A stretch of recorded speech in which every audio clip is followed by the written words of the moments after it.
हरियाणा की हर अपडेट के लिए बेल आइकन दबाएं और सब्सक्राइब करें STV हरियाणा न्यूज।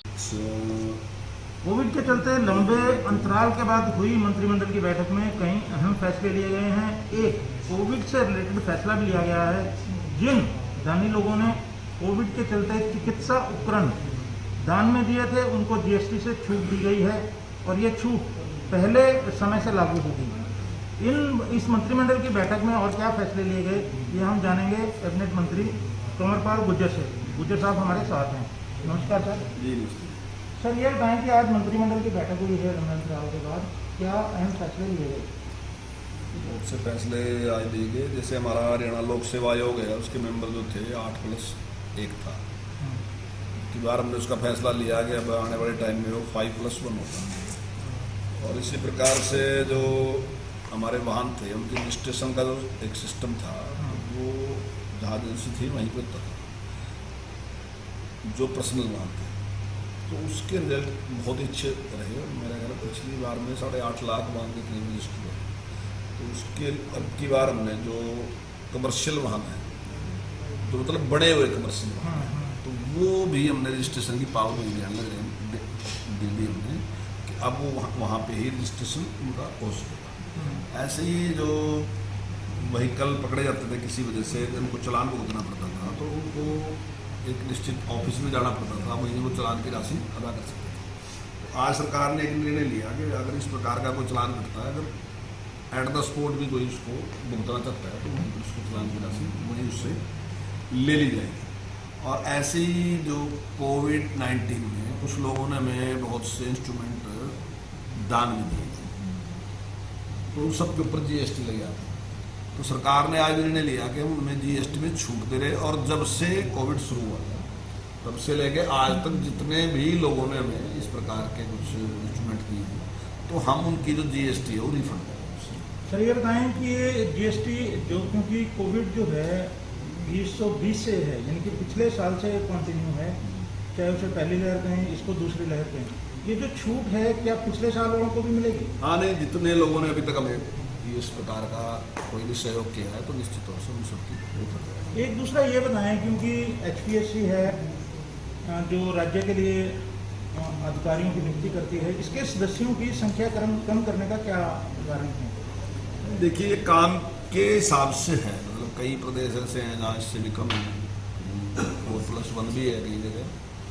तो हमने 5+1 का इसलिए निर्णय लिया, जितनी हमारी जरूरत है उसके हिसाब से पर्याप्त संख्या है। मैं मतलब ऐसा अनुभव किया गया कि शायद ये संख्या उस टाइम शायद जरूरत रही होगी जब भी किसी सरकार ने रखे होंगे, आज इस प्रकार की जरूरत लगी होगी सरकार को। मतलब नहीं, HPS और SCS की भर्ती जो है HPSC करती है, क्या अब आने वाले टाइम में ऐसा लगता है कि कम भर्तियाँ होंगी?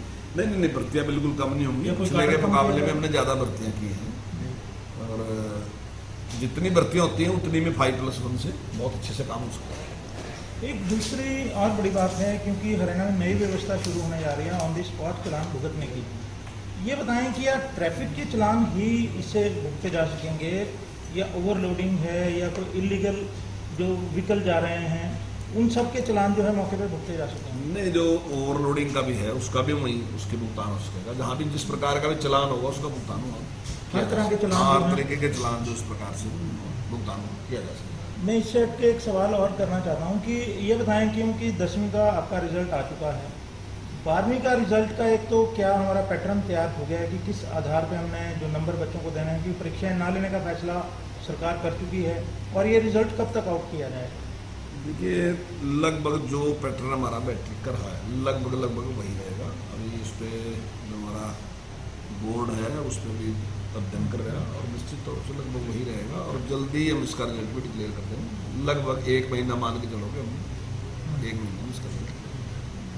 अभी जो ये बच्चों के गर्मियों की छुट्टियां चल रही हैं, हरियाणा ने एडवांस कर दी थी क्योंकि कोविड की दूसरी लहर थी, और जब स्कूल खोले भी गए तो कई बच्चे और अध्यापक इसकी गिरफ्त में आए थे। गर्मियों की छुट्टियां एक्सटेंड करने का फैसला लिया गया है। हाँ, देखिए, अभी हमने एक निर्णय लिया कि 15 दिन के लिए आगे हम आगे स्कूल बंद रहे, 15 दिन की छुट्टियाँ हम आगे डिक्लेयर कर देंगे। क्योंकि इस टाइम जो जिस प्रकार का माहौल है, हालांकि कोरोना जो है पूरी तरीके से कंट्रोल में है, उसकी जो पेशेंट है उसकी संख्या बहुत कम है, बहुत घट है। लेकिन एक घबराहट अभी भी अभिभावकों के मन में भी है और बच्चों के मन में भी है, और जब दोनों के मन में है तो फिर उसके बाद सरकार के मन में भी है। तो हमें भी लगता है कि भी हमें इससे बचना चाहिए। मंत्री जी, जिस तरह से अब चर्चाएं और आमतौर पे आप देख रहे हैं, मुख्यमंत्री जी ने भी कहा और केंद्र के जो मंत्री और बड़े नेता भी कहते हैं कि कोविड की तीसरी लहर आएगी और ये तीसरी लहर जो है बच्चों को प्रभावित करेगी। बच्चे क्योंकि स्कूल में ही पढ़ते हैं, तो ऐसे में छुट्टियां जैसे बढ़ाने का फैसला आपने लिया है, तो आगे और स्कूल बंद रखे जा सकते हैं? देखिए, तो भविष्य का प्रश्न है। जैसे किसी ने कहा कि तीसरी लहर आएगी, हम तो यही भगवान से प्रार्थना करते हैं कि ना ही आए। और अगर कहीं भी इस प्रकार की कोई परिस्थितियाँ पैदा होती हैं तो निश्चित तौर से हमारी पूरी तैयारी है। सरकार पूरी तरीके से सारा रेगुलेट सरकार ने किया हुआ है, निश्चित तौर से ठीक तरीके से सारा काम सरकार की ओर से किया जाएगा। और समाज जैसे पहले भी समाज ने सहयोग किया, मैं समझता हूँ समाज उसमें भी उसी प्रकार से सहयोग किया जाएगा। और निश्चित तौर से जो चौकसाई बरतने की जरूरत है, हम सरकार समय पर उस प्रकार की चौकसी बरतेगी। शुक्रिया। तो आपने सुना कंवरपाल जी ने बताया कि कैबिनेट में क्या फैसले हुए हैं। इसके साथ उन्होंने और महत्वपूर्ण जानकारी दी कि 10+2 के जो जमातों के रिजल्ट हैं वो 1 महीने में आ जाएगा। सारा पैटर्न डिसाइड कर लिया कि किस आधार पर रिजल्ट तैयार किया जाना है। इसके साथ साथ 15 दिन के लिए हरियाणा के स्कूलों की छुट्टियां, जो गर्मी की छुट्टियां थी, और बढ़ा दी गई हैं। हरियाणा न्यूज़ के लिए चंडीगढ़ से राकेश गुप्ता। आगे